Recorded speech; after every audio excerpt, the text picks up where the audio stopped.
Magandang araw mga kamix. So for today's video, ang gagawin natin ay itong crown na speaker, passive speaker ito. Bigla na lang daw nawala yung tunog, sabi nung mga kasama ko na gumagamit. Nung gagamitin na sana, wala nang tunog na lumalabas. So ngayon, i-check natin, bubuksan natin, titignan natin kung anong nangyari. May dividing network kasi ito, baka natanggal yung mga connections niya doon sa loob dahil baka nabagsak or ano man o may naputol. Tignan natin, buksan na natin para malaman natin kung anong problema.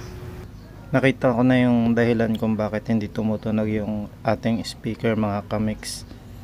Naputol pala yung isang pyesa niya. Ito, yan, naputol na siya. Ang isa sa dahilan kung bakit ito napuputol, hindi maganda yung pagkakabit galing sa pabrika, tapos baka nababagsak-bagsak kapag binubuhat or naaalog sa sasakyan, lalo na kapag walang hard case. So ang gagawin natin, tatanggalin muna natin siya ng buo at susubukan natin kung kakasya pa siya, kung yung dulo niya ay aabot pa, may kakabit pa natin. Kasi kung hindi na, bago natin papalitan. Sayang din kung magagawan pa ng paraan. Ikabit na natin, ayusin na natin para magamit na ulit.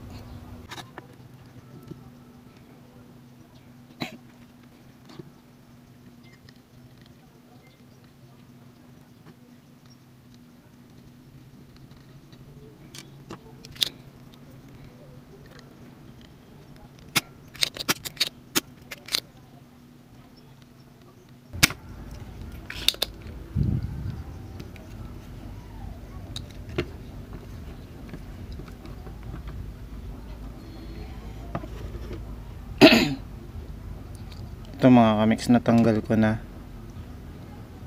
at magkasing taas pa naman silang dalawa. So ang gagawin natin ay ibabalik na lang natin dito sa pinagtanggalan natin.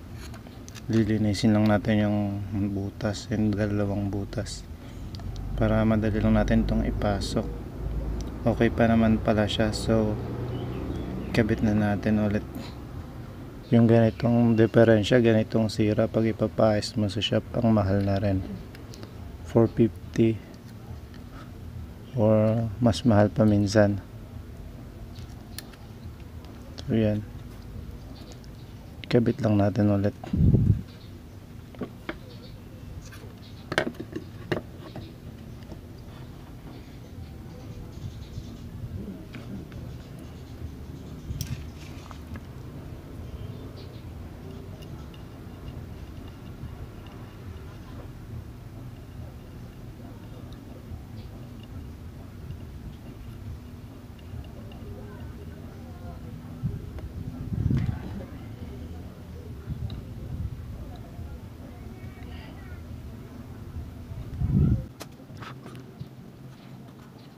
Kaya nakabit na natin. Kung nagustuhan mo at nakatulong sa iyo ang bidyong ito, papindot naman ng like button. At kung hindi ka pa nakaka-subscribe, huwag kalimutang mag-subscribe. At pindutin mo na rin ang notification button para updated ka sa susunod pang mga video.